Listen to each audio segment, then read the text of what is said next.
ખેડૂતોના પ્રશ્નો મુદ્દે કિસાન સંઘ આક્રમક મૂડમાં છે અને 10 દિવસમાં જો નિર્ણય નહીં લેવાય તો આંદોલનની કિસાન સંઘે ચીમકી ઉચ્ચારી છે। તમામ જિલ્લામાં પાક નુકસાન સહાયની માંગ કરવામાં આવી રહી છે। સમાન વીજ દર અને ફિક્સ ચાર્જ દૂર કરવાની માંગ થઈ રહી છે। ખાનગી કૃષિ યુનિવર્સિટીને મંજૂરી ન આપવાની માંગ, આ ઉપરાંત એરંડાના ટેકાના ભાવ જાહેર કરવાની પણ માંગણી કરવામાં આવી રહી છે। ઉત્તર ગુજરાત સંકલન સમિતિના અધ્યક્ષે આરોપ લગાવ્યો છે સરકારે ઉત્તર ગુજરાત સાથે અન્યાય કર્યો છે તેવું પૂરા ચૌધરીએ કહ્યું છે। સરકાર સામે જે કરવું પડશે એ કરીશું તેવું તેમણે નિવેદન આપ્યું છે।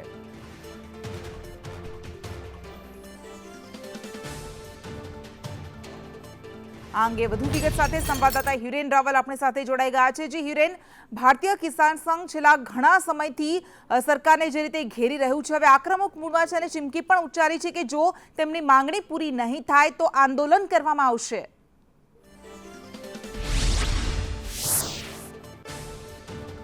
રાજ્ય સરકાર દાવો કરે છે કે ખેડૂતલક્ષી નીતિઓ છે અને ખેડૂતો માટે કામ કરી રહ્યા છે, પરંતુ આ તમામ પરિસ્થિતિ વચ્ચે ભારતીય કિસાન સંઘ એટલે કે ભાજપની જ ભગીની સંસ્થા છે તેણે સરકારની આ નીતિઓ સામે સવાલ ઉઠાવેલા છે।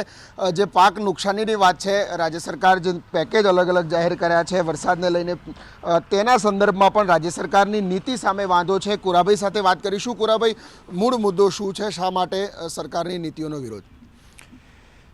સરકારની નીતિઓનો વિરોધ આમ તો આજે અમે અમારા ઉત્તર ગુજરાત સંયોજક સમિતિ આખી કાર્યાલયમાં બેઠક કરી, એમાં અમારા મુદ્દા એ હતા કે સરકારી જે જિલ્લા લીધા એમાં તાલુકા અમુક બાકાત રાખ્યા અને ઉત્તર ગુજરાતને તો હળતો અન્યાય કર્યો છે। એનું કારણ કે ઉત્તર ગુજરાતની અંદર 2-3 જિલ્લાની અંદર 2-3 તાલુકા જ લીધા છે, બાકીના બાકાત છે।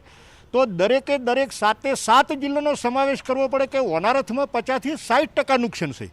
તો શા માટે એમને બાકાત રાખવાની જરૂર? તો અમારો પ્રશ્ન પહેલા નંબરનો એ મુદ્દો હતો, એના વિશેની અમે ચર્ચા વિચારણા કરી કાર્યાલયમાં અને એમાંથી અમારા 7 જિલ્લાના પ્રતિનિધિ પણ હાજર હતા અને આ જો અમારું આ જે માગણી છે એ માગણી જો સરકાર નહીં સ્વીકારે અને તાત્કાલિક નિર્ણય નહીં લાવે તો અમારો કાર્યક્રમ 10 દિવસની અંદર કાર્યક્રમ ગાંધીનગર રાખવાનો છે, ફરજિયાત છે। આવી અમારી રણનીતિ છે। બીજા શું મુદ્દા છે ખાસ જે અલગ અલગ વિષયોને લઈને ચર્ચા છે? બીજા કયા કયા મુદ્દાઓ છે સરકાર સામેના?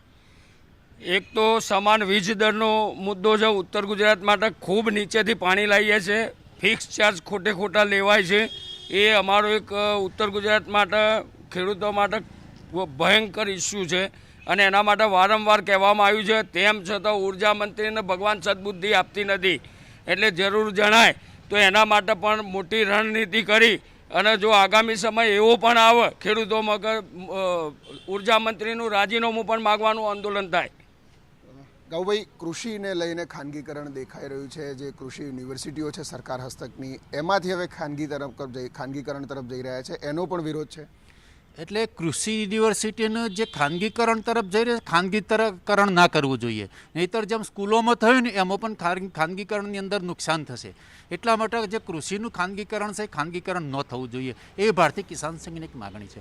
ભાઈ, તળાવોને લઈને પણ કેટલો ઇસ્યુ છે? મૂળ શું વાત છે તળાવોને લઈને? તળાવો ભરવાનો વિષય છે, તેની સામે પણ નારાજગી છે। સરકારો આમ તો 5 થી 7 વર્ષથી એ જ ઉકેલ લાવે છે કે તળાવો ભરવા, ખેતરે પાણી પોગતું કરવું, પણ અત્યારે એવું દેખાઈ રહ્યું છે કે તળાવો કોઈ જગ્યાએ ભરાતા નથી અને